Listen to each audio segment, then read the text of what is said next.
Hi friends, welcome to భవిష్య vlogs. ఈరోజు మన రెసిపీ వచ్చేసి సమ్మర్ స్పెషల్ రెసిపీ అండి. ఆరోగ్యానికి చాలా మంచిది ఫ్రెండ్స్, తప్పకుండా ట్రై చేయండి. అదేమిటో అంటారా, పెసరపప్పుతో లడ్డూలండి. మనకి ఇంకా సమ్మర్ అయితే మొదలైపోతుంది కదా ఫ్రెండ్స్, ఎండలు కూడా చాలా స్టార్ట్ అయ్యాయి. ఎండాకాలంలో మనకి బాడీలో వేడిని తగ్గించడానికి ఇలా పెసరపప్పును తీసుకోవడం వల్ల చాలా మంచిది. అలాగే ఈ పెసరపప్పుతో లడ్డూలు కనుక ఇలా చేసి పెట్టండి, పిల్లలు పెద్దలు ప్రతి ఒక్కరూ కూడా చాలా ఇష్టంగా తింటారు ఫ్రెండ్స్. ఒక్కసారి టేస్ట్ చేశారనుకో మళ్ళీ మళ్ళీ తినాలనిపిస్తుంది, అంత రుచిగా ఉంటాయి ఫ్రెండ్స్. ఇక్కడ 1 కప్పు పెసరపప్పును తీసుకున్నాను. మనం ఇక్కడ పొట్టు ఉన్న పెసరపప్పునైనా తీసుకోవచ్చు, లేదంటే ఇలా పొట్టు లేనిదైనా తీసుకోవచ్చు. ఇందులోని 1 గుప్పెడండి బియ్యాన్ని కూడా వేసుకొని శుభ్రంగా ఒక 2-3 సార్లు కడుక్కోవాలి.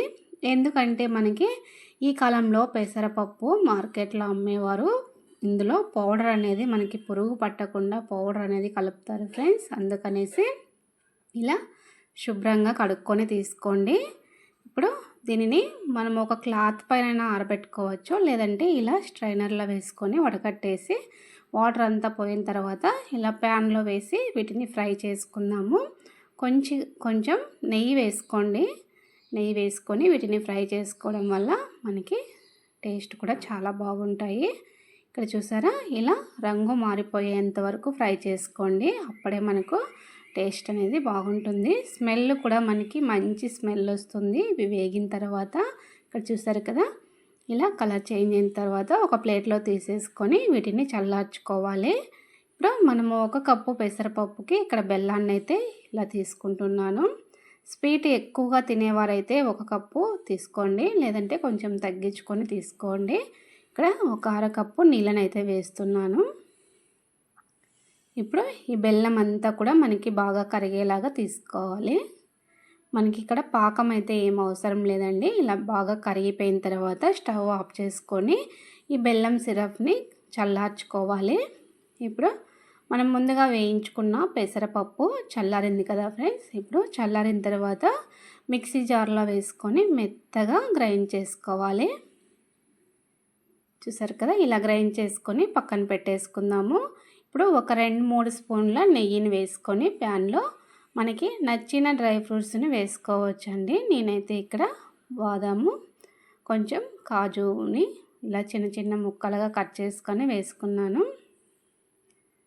ఇలా ఇవి కొద్దిగా ఫ్రై అయిపోయిన తర్వాత మనం ముందుగా గ్రైండ్ చేసి పెట్టుకున్న పెసరపిండిని కూడా ఈ నెయ్యిలో వేసుకొని బాగా ఫ్రై చేసుకుందాము. నెయ్యి ఎక్కువగా ఇష్టపడేవారు ఇంకొంచెం వేసుకోండి, టేస్ట్ చాలా బాగుంటుంది నెయ్యి వేసుకోవడం వల్ల. చిన్నపిల్లలకు కూడా మంచిదే కదా ఫ్రెండ్స్ నెయ్యి. పిల్లలు ఉన్నవారు కొంచెం నెయ్యి ఎక్కువగా వేసుకొని తీసుకోండి. ఇప్పుడు ఈ నెయ్యిలో మనము ఈ పెసరపిండిని కూడా కొద్దిసేపు ఫ్రై చేసుకోవడం వల్ల టేస్ట్ అనేది చాలా బాగుంటాయి. చూసారా, ఇక్కడ కలర్ కూడా మనకి కొంచెం చేంజ్ అవుతుంది. ఇప్పుడు ఇందులోనే ఒక 1/2 టీ స్పూను ఇలాచీ పౌడర్ని కూడా వేసుకోండి. మనకి పౌడర్ లేకపోతే మనము పెసరపప్పుని గ్రైండ్ చేసేటప్పుడు అందులోనే కొన్ని యాలక్కాయలను కూడా వేసుకొని గ్రైండ్ చేసుకోండి. మనకి ఈ పెసరపిండి, ఈ బెల్లం సిరప్ ఇవి 2 కూడా ఇప్పుడు చల్లారిన తర్వాత ఇవి 2 కలిపేసుకొని లడ్డూలాగా చేసుకోవచ్చండి. మనకి ఇలా చూసారా, మనం వేడి పైన కనుక వేసుకున్నాం మనకు ఎక్కువ రోజులు స్టోర్ చేసుకోవడానికి నిల్వ ఉండవు, టేస్ట్ కూడా మారిపోతుంది. ఇలా చల్లారిన తర్వాత ఈ రెండింటిని కలిపేసుకొని లడ్డూలాగా చుట్టేసుకునేదే ఫ్రెండ్స్. చూసారు కదా ఫ్రెండ్స్, మన పెసరపప్పు లడ్డూలు రెసిపీ ఎలా అనిపించిందో కామెంట్ చేసేయండి. మీకు కూడా నచ్చితే తప్పకుండా ట్రై చేయండి ఫ్రెండ్స్. అలాగే ఎలా వచ్చిందో కామెంట్ చేసేయండి. ఇంకెందుకు ఆలస్యం ఫ్రెండ్స్, ఒక లైక్ చేసి మీరు కూడా స్టార్ట్ చేసేయండి. అలాగే మన వీడియోని షేర్ చేయడం మాత్రం మర్చిపోవద్దండి ఫ్రెండ్స్. ఇక్కడ చూసారా, ఒక్కొక్కటిగా నేను లడ్డూలు అయితే చుట్టేసుకుంటున్నాను. చాలా ఈజీగా చేసేసుకోవచ్చు ఫ్రెండ్స్, ఆరోగ్యానికి కూడా చాలా మంచిది, తప్పకుండా ట్రై చేయండి.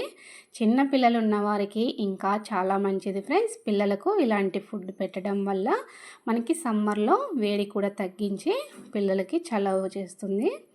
ఇక్కడ ఒక్కొక్కటిగా నేను తీసుకున్న క్వాంటిటీకి ఇన్ని లడ్డూలు అయితే వచ్చాయి ఫ్రెండ్స్.